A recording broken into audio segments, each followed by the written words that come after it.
औज़ुबिल्लाहिमिनश्शैतानिर्रजीम बिस्मिल्लाहिर्रहमानिर्रहीम। आपका भाई हकीम अहमद रज़ा दीवान हाज़िर खिदमत है। दुआ है अल्लाह ताला हम सबको दीनों दुनिया की कामयाबियों से हमकिनार करें। अब आज जो मैं नुस्खा लाया हूँ वह ऐसे नौजवानों के लिए है जिन्होंने अपनी जवानी को अपने हाथों से तबाह व बर्बाद किया है। इंसान कोई पैदाइशी तौर पर नामर्द नहीं होता, बहुत कम होता है ऐसा, बहुत शाज़ व नादिर होता है कि पैदाइशी लोग नामर्द हों। लेकिन अमूमन जो होता है वो अवाइल उम्री का जोश, गलत सोसाइटी और सोशल मीडिया का नेगेटिव जो इस्तेमाल है उसकी वजह से जो अफराद खुद लस्सी का शिकार होते हैं, जो नौजवान खुद लस्सी का शिकार होते हैं। और मैंने तो ऐसा भी देखा है कि ये जो बुरी लत है अमूमन बुरी सोसाइटी से ही इंसान को लगती है और ये बाज़ दफ़ा शादीशुदा इंसान हो जाता है, बच्चों वाला हो जाता है, बच्चे जवान हो जाते हैं, लेकिन इसके बावजूद भी वो हाथ का इस्तेमाल करना नहीं छोड़ता। उसकी वजह ये होती है क्योंकि उसमें उसको कोई सिन्फ मुखालिफ का सामना नहीं होता, उसके सामने कोई खातून नहीं होती, तो वो अकेले में तन्हाई का बब्बर शेर होता है। वो अपने तसव्वुर में किसी न किसी को रख कर अपने हाथ का इस्तेमाल करता है।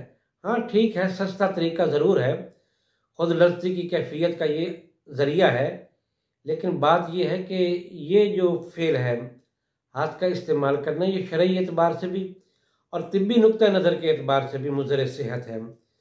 मैं एक ऐसे डॉक्टर की भी वीडियो सुन रहा था, वो जो कह रहा था कि हाथ के इस्तेमाल से कुछ नहीं होता, ये नहीं होता, वो नहीं होता, तो ये ऐसे बातें बनी हुई है। नहीं मेरे भाई, ये जो लोग इस नौजवानी में, इस लत में, इस आदत में मुब्तला हुए हैं और जब वो 4-5 साल 6 साल लगे रहे हैं तो फिर उनसे पूछे, जब उनकी शादी करीब आती है तो वो शादी से भागना शुरू हो जाते हैं, शादी नहीं करवाते, तरह तरह के बहाने बनाते हैं, या अगर शादी करवाते हैं तो फिर जगह जगह इलाज मुआवजे के लिए फिरते हैं, मारे मारे फिरते हैं, या अगर शादी करवा लेते हैं तो फिर शादी में उनको नाकामी का सामना होता है, तो उस वक्त फिर वो इलाज मुआवजे के लिए मारे मारे फिरते हैं।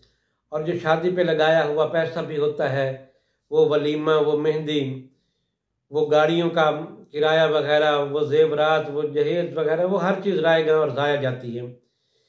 तो लिहाजा खुद लस्सी से परहेज़ करें। तो आज जो मैं नुस्खा लाया हूँ सिर्फ ऐसे नौजवानों के लिए लाया हूँ और एक मालिश का नुस्खा है इस हवाले से। जिन लोगों के नफ्स के रग पट्टे जो होते हैं वो ख़त्म हो जाते हैं, नफ्स के रग पट्टे कमज़ोर हो जाते हैं, नफ्स की ग्रोथ नहीं हो पाती, तो उसके लिए सबसे पहली चीज़ तो है कि रोगन कुंजत आपने लेना है 50 ग्राम, और 50 ग्राम ही आपने रोगन जैतून लेना है। अब इसके अंदर जो है आपने 6 ग्राम अकरकरा, 6 ग्राम लौंग, 6 ग्राम जायफल, 6 ग्राम जावित्री, 6 ग्राम खरातीन, 6 ग्राम बेर बहुटी, ये आपने शामिल करके इसको आग पे रखेंगे। जब सारी चीज़ें ज़रा स्याही माइल हो जाएंगी, जलाना नहीं है, स्याही माइल हो जाएंगी तो इनको निकाल लें। अब इसमें 1 ग्राम अंबर, 1 ग्राम मुश्क और 3 ग्राम ज़ाफ़रान शामिल करके आप अच्छी तरीके से इसे मिक्स करें। और 1 तोला इसके अंदर आपने चर्बी शेर या चर्बी रीछ की शामिल करनी है।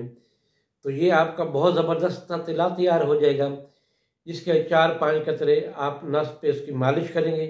इंशाअल्लाह नस की जो लंबाई मोटाई है वो भी बेहतर होना शुरू हो जाएगी, जो नस के रग पट्टे कमज़ोर हैं वो भी ठीक हो जाएंगे।